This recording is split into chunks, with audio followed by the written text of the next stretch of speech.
Hi, everybody. Welcome to the Bison Postgame Show with the Forum's Mike McFeely and Jeff Kolpack. I'm Sam Goetzinger. From Carbondale, Illinois, 24-3 the final. North Dakota State picks up another conference win in what was a good win. Good win, but one of those games. What did you think about it, Jeff? Well, beautiful day, homecoming, weather was perfect. The fans seemed to be pretty festive, even though the team wasn't doing that well. Sometimes you have to grind these out, and it's human nature. UND was last week. South Dakota State was next week. Call it like it is. It was a trap game. I'm sorry, Coach Polsick, but it was. And, I thought they played down to the competition, I thought, today. It just felt that way. Yeah, I don't know if it's playing down to the competition, but there's just never any big explosive plays to get the offense rolling. They couldn't break any long runs. I think until the late pass to Bryce Lance, I think they had like 2 explosive plays the whole game. It was just sort of a workmanlike effort. And, Chris Kleiman always used to say, winning football games is hard. So everything is not going to be pretty. It's not all going to be hung in the Louvre. But you have to win the games, and they came on the road. They won a Valley Road game. And that's, I guess, all that counts at this point. Yep. Can't put up 40 points a game every single game. Got to have games like this. Defensively, they only gave up 3 points to the Salukis. What did you make of Jake Curry, the true freshman for Southern Illinois? What did you make of his play? I thought he wasn't all that bad. I mean, his numbers are what, Jeff? You have the stats there, but 23 of 35. Yeah, I mean, they started the game, Southern Illinois did, with a couple of easy little. I'm sorry, 15 of 27. Okay, little swing passes just to get him going. Some easy throws. He threw a screen pass on third down. They made like 16 yards for a first down. I don't think after that they didn't hesitate to drop him back. It's just that their offensive line couldn't block. They couldn't block the Bison defensive line. But, boy, he's mobile. Didn't lack confidence at all. Missed some throws for sure. I mean, obviously it's tough to have a true freshman quarterback out there in his first start against the number 2 team in the country. But it wasn't horrible. When there was opportunities to make a big throw, make a big play, he did miss a couple of those, and that adds up over time. Right. That defensive line and linebacker group definitely got to him throughout the game. They looked pretty impressive, but there's some injuries now for this NDSU team to be on the lookout for. Yeah, Nick Kubitz didn't play the second half. He got dinged up. He thought he could go, and I think the head coach said he'll be ready to go Monday. Dylan Hendricks, the news sounded initially pretty good from what we heard in the locker room, because when that happens, it looked horrible. Yeah, when that happened, that's what you want to see. That looked like, oh my gosh, season over. But maybe they got some good news there. And who else? Crumbly. No. Jalen Duffy. Duffy Duffy left with what appeared to be an arm injury in the first half. It looked to me like it was the same arm that he hurt at Illinois State and was banged up in that game. So we'll find out. But I thought, there was some depth there that came in. The heat was a little bit of a factor today, too, and that played into a part of it. But Hunter Zenzen made a play. Toby Aneni made some plays. Yeah, but, man, I mean, you lose those 3 guys, and if they're not 100% for South Dakota State, which I know we're going to get to here in a moment, I mean, those are 3 really key defenders for North Dakota State. And when you're facing Gronowski and Griffin Wilde and Amar Johnson, you're going to need all your horses.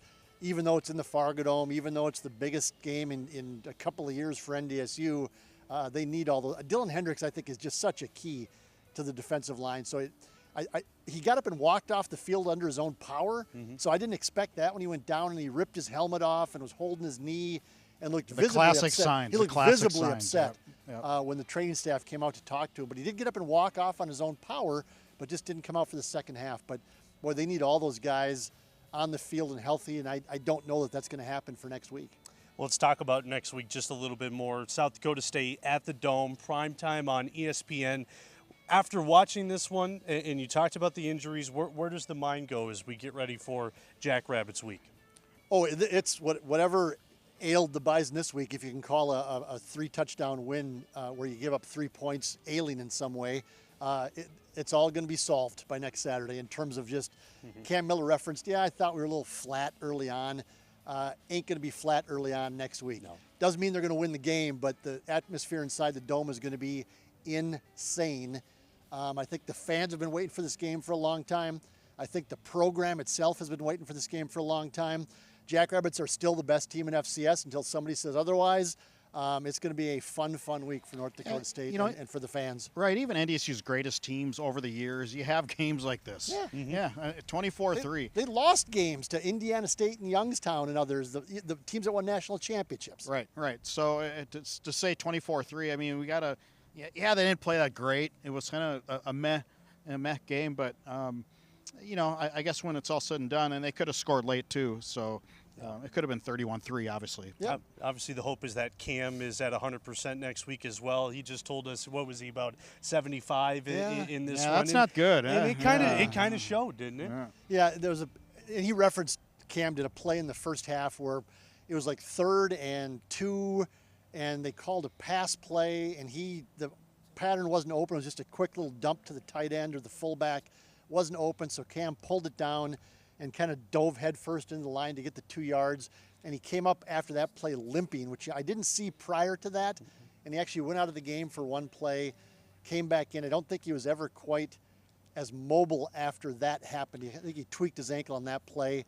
And then he good. I mean, part of his game, as he said, is getting yards with his legs. And if you can't move and you can't shift and you can't avoid tacklers, that takes away part of Cam Miller's game. Right, 3 carries, -1 yard. To finish a long carry of 3 yards. I mean, you take that quarterback run game out of this offense, that's significant. They can't do that next week because that's not going to work. And defenses know that. I'm sure Southern Illinois, they knew it. They saw the tape, and they knew he wasn't 100%, and so they could adjust.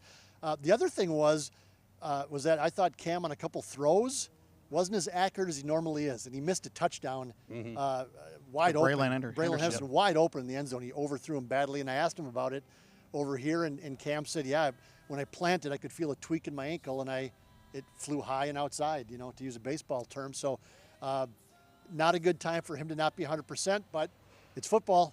You got to strap it up and play with what you got. Yeah, definitely. That's how it goes. So 24-3 the final here in Carbondale, Illinois. Next week, NDSU is back at the Dome in the primetime spot. Game will be on ESPN against South Dakota State. For Mike McFeely, I got to get Jeff this in. Kolpack, yeah. They ate crumbs today. They did. Right? That's my favorite Polisicism ever so far. Allergic to the big meal. Yes, they were allergic to the big meal. They ate crumbs. They're going to eat a big arse meal in the plane back to Fargo, and they'll be ready to eat a bigger meal next week if they can somehow get past the Jacks. We'll see if it's crumbs or big meal next week at the Dome.